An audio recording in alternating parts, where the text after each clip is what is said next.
다섯 번째, 봉인이 열렸다. 누군가의 꿈속에서 들린 말이 아닙니다. 수천 년 전한 예언자가에게 해외 딴섬에 어두운 동굴 속에서 두루마리에 새긴 그 문장이 지금 이 순간 지구 반대편의 현실로 되살아나고 있습니다. 7 봉인, 7 나팔, 7 대접. 숫자들이 겹쳐있던 그 예언의 무게가 마침내 5째 왕의 손 위로 옮겨졌습니다. 그들의 이름은 트럼프, 푸틴, 시진핑, 김정은, 그리고 5 번째는 아직 이름을 드러내지 않았습니다. 이 이야기는 종교의 이야기가 아닙니다. 두려움의 이야기도 아닙니다. 2년 전에 기록된 문자들이 오늘의 뉴스 헤드라인과 놀라울 만큼 정확하게 맞물려 돌아가고 있다는 그 섬뜩한 현실에 관한 이야기입니다. 요한계시록 16장 12절은 이렇게 말합니다. 6째, 천사가 그 대접을 큰 강 유브라데에, 소돔의 강물이 말라서 동방에서 오는 왕들의 길이 예입이 되더라. 이 문장이 쓰인 건 석기구시 본현경입니다. 그런데 지금 실제로 유브라데 강이 말아가고 있습니다. 터키의 댐 건설과 중동의 기후 변화로 강의 수위가 지난 40년 사이 절반 이하로 줄었습니다. 지도학자들은 이것을 수문학적 위기라 부릅니다. 하지만 예언을 연구하는 사람들은 전혀 다른 이름으로 부릅니다. 그들은 그것을 예비된 길이라 부릅니다. 2023년 이스라엘과 하마스 사이에 전쟁이 터졌습니다. 수천 년 된 성지에 땅 위에 다시 피가 뿌려졌습니다. 가자, 지구의 연기가 지중해 넘어 번져나갈 때 세계의 지도자들은 각자의 말을 쏟아냈지만 아무도 멈추지 않았습니다. 그때 성경학자들 사이에서 하나의 이름이 다시 떠올랐습니다. kit도, 이스라엘 북쪽 이즈라엘 평원에 자리한 그 고대 도시의 이름이 히브리어 발음으로는 아르마게돈, 즉 아마게돈입니다. 고대로부터 그곳은 전쟁과 심판의 땅이었습니다. 이집트의 파라오, 투트모세 3세도, 아스르의 군대도, 나폴레옹도 그 평원 위에서 싸웠습니다. 그리고 요한계시록은 세상의 마지막 전쟁 역시 그 땅에서 끝날 것이라 기록했습니다. 그런데 지금 그 땅에서 다시 싸움이 시작되었다는 사실을 어떻게 받아들여야 할까요? 트럼프의 이름을 처음 이사야서와 연결한 것은 한 미국 복음주의 신학자였습니다. 이사야서 45장은 이방인 왕고레스의 이름을 직접 호명하며 하나님이 그를 도구로 삼아 이스라엘을 회복시킨다고 선언합니다.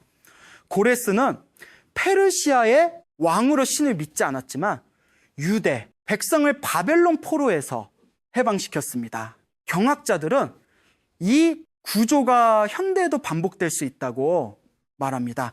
신을 내세운 지도자가 아니라 오히려 예상치 못한 이방왕의 신의 뜻을 수행하는 그 역설적 구도 말입니다. 트럼프는 2017년 예루살렘을 이스라엘의 수도로 공식 선언했습니다. 2020년에는 아브라함 협정을 통해 아랍 국가들과 이스라엘 사이의 정상화를 이끌었습니다. 그리고 2025년 다시 권력의 자리로 귀한 그는 이스라엘과의 동맹을 더욱 깊이 새기며 성전산을 향한 신학적 열망의 불을 당겼습니다. 이 일련의 행보를 보며 어떤 이들은 말합니다. 이사야 45장의 고레스가 다시 왔다. 하지만 이 언어는 항상 두 면을 가집니다. 희망의 면과 공포의 면. 고레스가 등장한다는 것은 동시에 심판의 서막이 열린다는 뜻이기도 합니다. 트럼프의 귀환이 제3성전, 건립의 방아쇠를 땡긴다면 그것은 이스라엘 회복의 신호이기도 하지만 이슬람 세계 전체의 결집을 불러오는 폭발의 도화선이기도 합니다.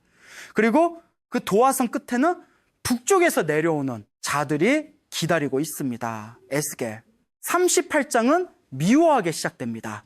마고, 땅에 있는 곳 곧 로스와 메섹과 두 발의 왕에게로 향하고 이 구절을 두고 수세기 동안 학자들은 논쟁을 벌였습니다. 마곡은 어딘가? 로스는 누구인가?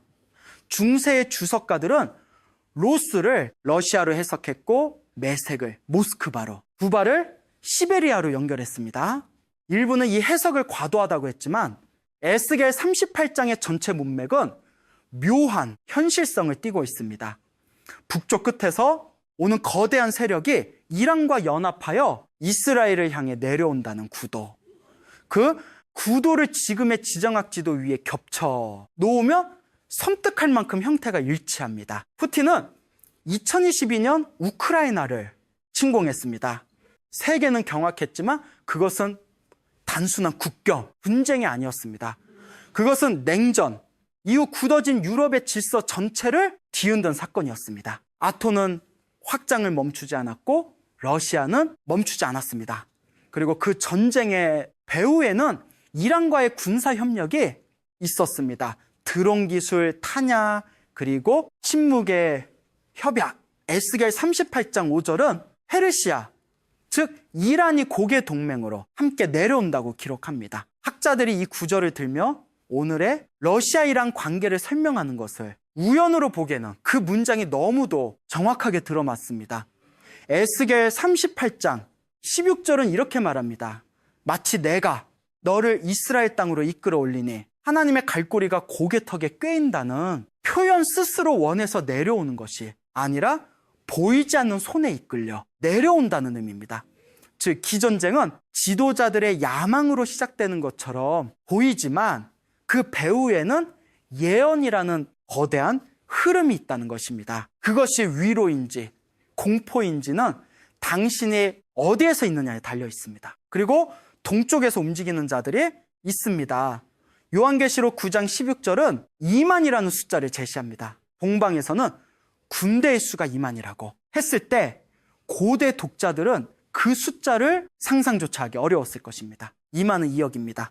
현재 중국 인민해방군의 규모와 예비군을 합치면 이 숫자에 근접합니다. 우연일 수도 있습니다.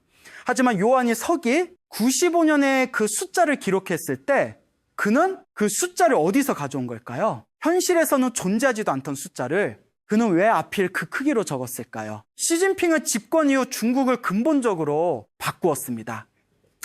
2049년까지 중국을 세계 최강의 국가로 만들겠다는 목표를 공개적으로 전명했고 대만을 반드시 통일하겠다는 의지를 한 번도 숨기지 않았습니다. 2023년 러시아, 우크라이나 전쟁이 계속되는 동안 시진핑은 푸틴과 만나 역대 최고 수준의 공동성명을 채택했습니다. 두 사람은 서로를 봉지라 불렀습니다. 그리고 중국과 러시아의 밀착 뒤편에서 조용히 움직이는 또 하나의 변수가 있었습니다. 북쪽에서 핵을 안고 앉아 있는 한 사람, 김정은 2013년 러시아를 방문했습니다. 푸틴과의 회담에서 군사협력을 논했고 이후 북한제 포탄과 미사일이 우크라이나 전선으로 흘러들어갔습니다. 세계는 이 움직임을 주목하면서도 그 진짜 의미를 파악하기를 두려워했습니다. 왜냐하면 그 의미를 명확히 읽어내는 순간 다음 장면이 무엇인지를 인정해야 하기 때문입니다. 다섯 번째 봉인, 너머에 있는 그것을 여기서 잠시 멈추고 한 인물의 말에 귀를 기울일 필요가 있습니다. 16세기 프랑스의 예언가 노스트라다모스는 천여 편의 사행시를 남겼습니다. 그중 한 구절이 있습니다. 해성이 날아올 때 마부스가 나타나 지구를 멸망해 빠뜨릴 것이다. 학자들은 수백 년 동안 마부스가 누구인지를 논쟁했습니다. 나폴레옹이라는 사람도 있었고 히틀러라는 사람도 있었습니다. 하지만 흥미롭게도 마부스라는 이름을 거울처럼 뒤집거나 재배하려면 현대의 여러 지도자 이름과 맞아 떨어진다는 해석이 지금 이 시대에 다시 폭발적으로 퍼지고 있습니다. 노스트라다무스가 797년까지의 예언을 남겼다고 전해지는데 그 긴 시간의 흐름 속에서 그가 가장 공들여 묘사한 시대가 바로 지금 우리가 살고 있는 이 시기와 겹친다는 것은 단순한 해석의 우연일까요? 예언은 언제나 상징으로 말합니다. 직접적인 언어로 미래를 지목하지 않습니다. 그것이 예언의 본질이기도 하고 동시에 예언이 결코 반박당하지 않는 이유이기도 합니다. 불가리아의 맹인 예언가 바바가는 1996년 세상을 떠나기 전 5079년까지의 예언을 남겼다고 전해집니다. 그녀는 미국의 911 테러와 코로나19 팬데믹을 예언한 것으로 유명합니다. 그리고 그녀가 남긴 2016년에 관한 예언은 지금 세계 이목을 끌고 있습니다. 미국, 중국, 러시아 등 강대국 간 지정학적 긴장이 극단으로 치달으며 대규모 전쟁이 벌어질 수 있다는 경고. 이것이 단지 모한 말이었다면 사람들은 이미 잊었을 것입니다. 하지만 2025년을 지나 2016년으로 넘어오는 지금 세계 곳곳의 지형이 그녀의 말처럼 일그러지고 있습니다. 2025년에 들어서면서 중동의 불씨는 꺼지지 않았습니다. 이스라엘과 이란 사이에 긴장은 공습과 보복 공습의 순환 속에서 더욱 깊어졌습니다. 러시아의 전쟁은 끝나지 않았고 나토는 유럽 각국의 방위비 확대를 압박했습니다. 대만 해협에서는 중국 군함과 미국 항공모함이 서로를 향해 조금씩 다가서고 있었습니다. 그리고 한반도에서는 북한이 핵전력을 고도화하며 협상의 문을 완전히 닫아버렸습니다. 각각의 사건들은 분리된 것처럼 보였지만 예언의 눈으로 바라보면 그것들은 모두 하나의 방향을 향해 수렴하고 있었습니다. 무기도의 평을 향해 에스겔 38장 12절은 심판의 도구를 구체적으로 묘사합니다. 전염병과 폭우와 큰 우박덩이와 불과 유황 이 문장을 현대군사 전문가들은 이렇게 읽습니다.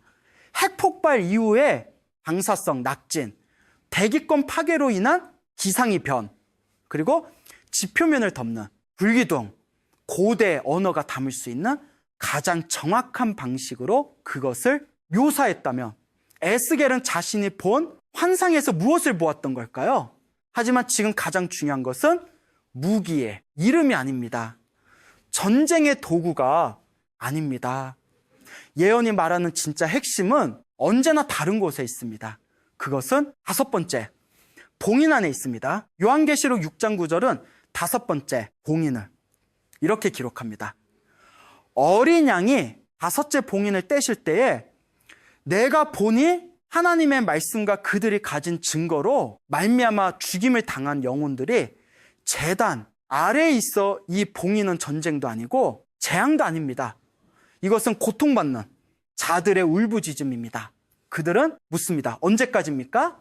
거룩하고 참되신 주인이여 땅에 거하는 자들을 심판하여 우리 피를 갚아주지 아니하시나이까? 예언의 시선에서 전쟁은 결과가 아닙니다.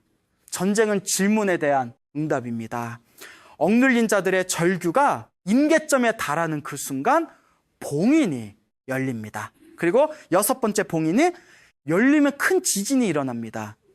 해가 검어지고 달이 핏빛이 됩니다. 하늘에 별들이 떨어집니다. 2년 전에 요한은 지금 우리가 핵폭발 이후 하늘에서 보게 될 장면을 그렇게 묘사했습니다. 핵폭발의 전작이 충격파로 정전이 발생하며 하늘에 위성들이 추락합니다. 방사성 먼지가 대기를 덮으면 태양은 검어집니다. 다른 대기 중에 입자들에 의해 붉게 물들어 보입니다.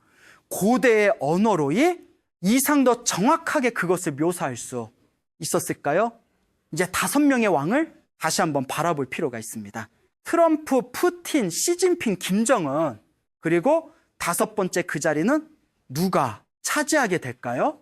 어떤 분석가들은 이란의 최고 지도자를 지목합니다. 어떤 이들은 현재 이스라엘의 지도자가 바로 그 5번째 제왕이라고 말합니다. 에스겔 38장의 구도에서 이스라엘은 공격을 받는 쪽이었지만 지금 이스라엘은 중동전쟁의 주체적 행위자로서 스스로 공격을 감행하고 있습니다. 방어하는 자와 공격하는 자의 경계가 흐려지는 이 순간 예언의 구도 역시 단순하게 익히지 않습니다. 그것이 예언의 가장 어두운 속성입니다. 예언은 결코 하나의 독법으로 익히지 않습니다.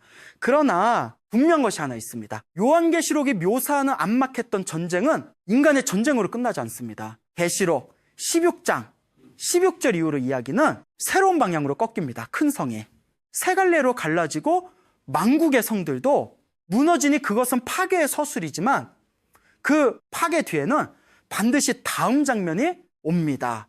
계시록 19장에서 하늘이 열리고 흰말이 나타납니다. 그 말 위에 탄 자의 이름은 신실하고 참되다고 기록되어 있습니다. 이 이야기는 단순한 종말의 이야기가 아닙니다. 이것은 심판 이후의 이야기입니다. 16세기의 노스트라다무스도 20세기의 바바가도 그리고 수천 년 전에 에스겔과 요한도 모두 같은 지점을 바라보고 있었는지 모릅니다. 학의 끝에 있는 그 무언가를 지금 인류가 두려워하는 것은 전쟁 그 자체가 아닙니다. 진짜 두려움은 그 전쟁이 끝난 뒤에 무엇이 남느냐 하는 것입니다. 그리고 예언들은 한결같이 그 질문에 대한 답을 이미 가지고 있다고 속삭입니다. 다시 처음 문장으로 돌아갑니다. 다섯 번째, 봉인이 열렸다. 이것이 예언이라면 지금 우리는 그 예언의 어느 지점에서 있는 것일까요? 봉인이 열리기 직전일까요? 아니면 이미 열린 봉인의 한복판을 통과하고 있는 걸까요? 트럼프는 2025년 초중동 평화 계획을 다시 테이블 위에 올려 놓았습니다. 이스라엘의 총리는 제3성전 건립 논의가 신학적 현실로 다가왔다는 신호를 보냈습니다. 성전산을 둘러싼 종교적 긴장은 예루살렘의 공기 속에 녹아들어 이슬람 세계는 이 움직임을 주시하며 분노를 쌓아올리고 있었습니다. 성전이 세워진다는 것은 단순한 건축의 문제가 아닙니다. 그것은 이슬람교도 13억 명의 거룩한 장소로 여겨지는 그곳에서 다른 믿음의 상징이 세워진다는 의미입니다. 그 중돌은 무기가 아닌 신학에서 시작될 것이지만 그것이 어디서 끝날지는 아무도 모릅니다. 에스겔 38장 18절은 말합니다. 그날의 곡기 이스라엘 땅을 치러 오면 내 노여움이 내 얼굴에 나타나리라. 노여움은 즉각적으로 발화되지 않습니다. 그것은 쌓이고 쌓이다가 한 순간에 터집니다. 지금 이 세계에 쌓이고 있는 긴장들, 우크라이나의 불꽃, 중동의 연기, 대만의 협의, 냉기, 그리고 한반도의 어둠이 동시에 임계점에 달하는 그 순간을 예언들은 모두 같은 이름으로 부릅니다. 하나님의 큰 날, 그날이 언제인지는 아무도 말하지 않습니다. 요한계시록 16장 15절은 이렇게 경고합니다. 보라, 내가 도적같이 오리니. 도적은 예고를 하지 않습니다. 도적은 당신이 잠들어 있을 때 옵니다. 그것이 예언이 우리에게 말하는 가장 무거운 단어입니다. 깨어 있으라. 그렇다면 깨어 있다는 것은 무엇일까요? 전쟁의 날짜를 계산하는 것일까요? 방공을 준비하는 것일까요? 아니면 뉴스 속에 수자들을 예언서와 대조하며 밤을 세우는 것일까요? 예언이 말하는 깨어 있으면 그런 종류의 것이 아닙니다. 계시록 16장 15절은 깨어 자기 옷을 지키라고 말합니다. 옷은 정체성입니다. 당신이 무엇을 믿는지, 무엇을 위해 사는지, 누구의 편에 서 있는지 그것을 잃지 않는 것이 예언이 말하는 진짜 준비입니다. 다섯째 왕은 지금 각자의 게임판 위에서 말을 움직이고 있습니다. 트럼프는 제1성전 시대의 고레스를 자신의 이야기로 덮어쓰려 합니다. 푸틴은 마곡의 군대처럼 서진과 남진을 멈추지 않습니다. 시진핑은 동방의 왕들로서 유브라데 강너머를 바라보며 2049년의 설계도를 다듬습니다. 김정은은 아무도 예측하지 못하는 시각의 발사 버튼을 누를 수 있는 위치에 서 있습니다. 그리고 다섯 번째 자리는 아직 비어 있습니다. 아니 어쩌면 비어 있는 것처럼 보일 뿐인지도 모른 말. 예언은 항상 그렇게 움직입니다. 가장 중요한 인물은 가장 나중에 등장합니다. 요한계시록에서도 짐승의 편은 처음부터 드러나지 않습니다. 거짓 선지자도 마찬가지입니다. 그것들은 서서히 익숙한 얼굴로 당신이 이미 알고 있는 것처럼 보이는 형태로 나타납니다. 그래서 예언이 경고하는 적그리스도는 낯선 이방인이 아닙니다. 그것은 당신이 이미 신뢰하고 있을지 모르는 무언가입니다. 또 평원은 지금 이 순간에도 조용합니다. 이스라엘 골짜기의 바람이 갈릴리 쪽에서 불어오고 그 아래에는 수천 년의 전쟁이 지층처럼 쌓여 있습니다. 이집트의 파라오 투트모세 3세가 그 평원에서 기원전 1457년에 가나안 연합군과 싸웠습니다. 드보라와 바락이 시스라의 군대를 그곳에서 무찔렀습니다. 요시야 왕이 이집트의 파라오와 싸우다 그곳에서 목숨을 잃었습니다. 나폴레옹이 1799년에 그 언덕에 올라 이렇게 말했다고 전해집니다. 세상의 모든 군대가 이곳에서 싸울 수 있다. 그리고 요한은 그 이름을 마지막 전쟁의 무대로 기록했습니다. 지금 그 평원의 북쪽에서 연기가 피오릅니다. 레바논의 방향입니다. 그 너머에는 시리아가 있고 이란의 군사기지가 있으며 러시아의 지중해 함대가 있습니다.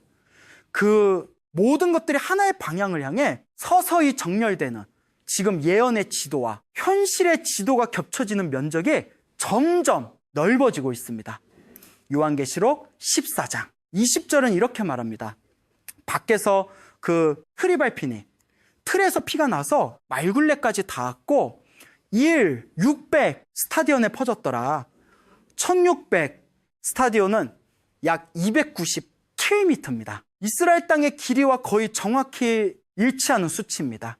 이 일치를 본 수백만의 사람들이 입을 다물었습니다. 어떤 이들은 공포로, 어떤 이들은 신앙으로, 어떤 이들은 회의로. 하지만 누구도 그 문장을 태연하게 넘기지 못했습니다. 이 모든 것들이 하나의 방향을 가리키고 있다면 지금 우리는 무엇을 해야 할까요? 예언이 말하는 것은 피할 수 없는 운명이 아닙니다. 예언은 경고입니다. 경고는 선택을 전제로 합니다. 당신이 지금 서 있는 자리가 어디인지, 당신이 바라보는 방향이 어디를 향하고 있는지, 그리고 당신의 눈 위에 씌워진 것이 무엇인지 예언은 그것을 들여다보라고 말합니다. 데살로니가전서 5장 3절은 이렇게 말합니다. 그들이 평안하다 안전하다 할 그때에 임신한 여자에게 해산의 고통이 이름과 같이 멸망이 갑자기 이르리니 결코 피하지 못하리라. 평안하다 안전하다, 이 두 마디가 예언 속에서 가장 위험한 말입니다. 세상의 경제 성장을 자랑하고 평화협정에 서명하고 정상회담의 악수를 사진으로 남기는 그 순간이 예언에서 가장 조심해야 할 시간입니다. 왜냐하면 도적은 당신이 문을 걸어 잠그고 안심할 때 들어오기 때문입니다. 25년 여름 세계의 몇몇 지도자들이 평화협상의 가능성을 타진했습니다. 트럼프는 우크라이나 전쟁의 종전을 중지하겠다고 나섰습니다. 외교관들이 서로의 수도를 오고 악수가 촬영되었습니다. 사람들은 잠시 안도에 숨을 쉬었습니다. 하지만 예언의 눈으로 바라볼 때 그 안도가 오히려 더 어두운 그림자를 드리웁니다. 봉인이 열리기 직전에 세계가 꼭 그런 모습이기 때문입니다. 겉으로는 조용하고 안으로는 부글거리는 그 형태. 지금 이 글을 읽고 있는 당신에게 예언은 묻습니다. 당신은 어느 봉인의 시대를 살고 있다고 생각하십니까? 첫 번째 봉인이 열리며 흰말이 나옵니다. 그 위에 탄 자는 활을 가지고 면류관을 쓰고 이기고 또 이기려고 나아갑니다. 어떤 학자들은 이것을 적그리스도의 등장이라 하고 어떤 이들은 복음의 전파라고 해석합니다. 해석이 나뉘는 것은 예언의 숙명입니다. 두 번째, 봉인에서는 붉은 말이 나오고 평화가 세상에서 빼앗깁니다.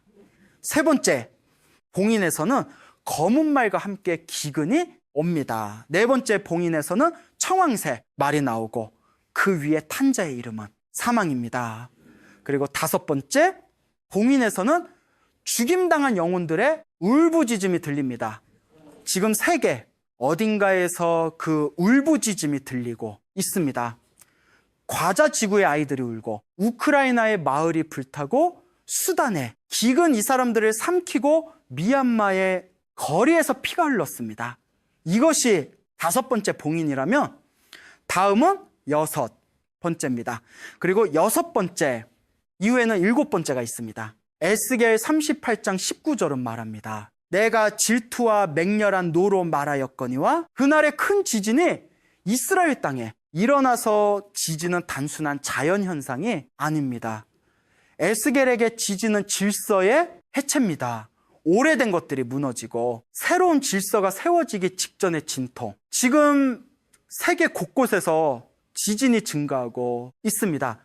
터키의 지진, 모로코의 지진, 일본의 지진, 대만의 지진. 그것들이 예언의 성취인지 단순한 지각, 변동인지는 과학과 신앙이 각자의 언어로 설명할 것입니다.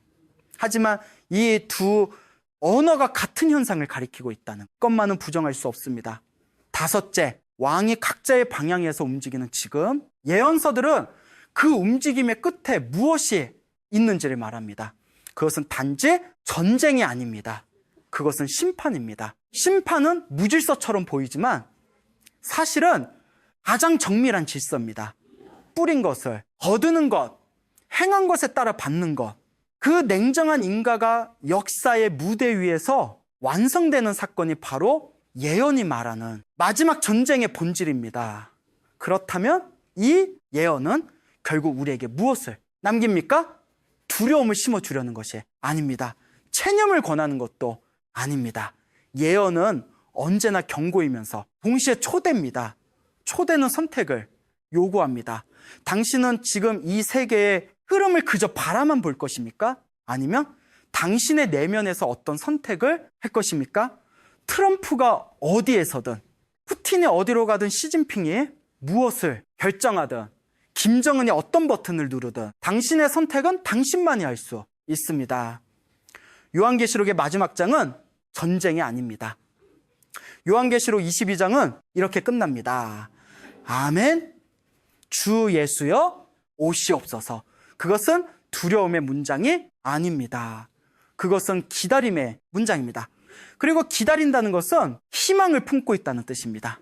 다섯 번째, 봉인이 열렸는지 아닌지는 아직 알 수 없습니다. 아마돈이 가까웠는지 아닌지도 아직은 알 수 없습니다.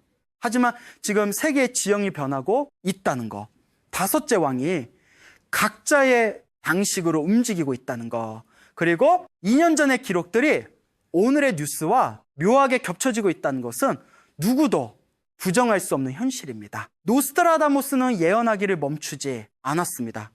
바바가는 보이지 않는 눈으로 시간을 건너다 보았습니다. 에스겔은 바벨론 포로지에서 환상을 받았고 요한은 반모섬의 동굴에서 계시를 기록했습니다. 그들이 공통적으로 바라보던 것이 있다면 그것은 파괴가 아닙니다. 그들이 바라보던 것은 파괴 뒤오는 그것이었습니다. 지금 이 순간 당신이 그것을 무엇이라 부르느냐는 당신의 믿음에 달려 있습니다. 하지만 모든 예언이 하나의 방향을 가리킨다는 사실은 믿음을 가진 자에게나 믿음이 없는 자에게나 똑같이 무거운 질문을 던집니다. 당신은 깨어 있습니까? 다섯 번째 봉인이 열리는 소리를 들었습니까? 그리고 당신의 등불에는 아직 기름이 남아 있습니까? 오늘도 함께 해주신 여러분께 진심으로 감사드립니다. 이 영상이 생각할 거리를 드렸다면 구독과 좋아요로 응원해 주시면 큰 힘이 됩니다. 다음 이야기에서 또 만나겠습니다.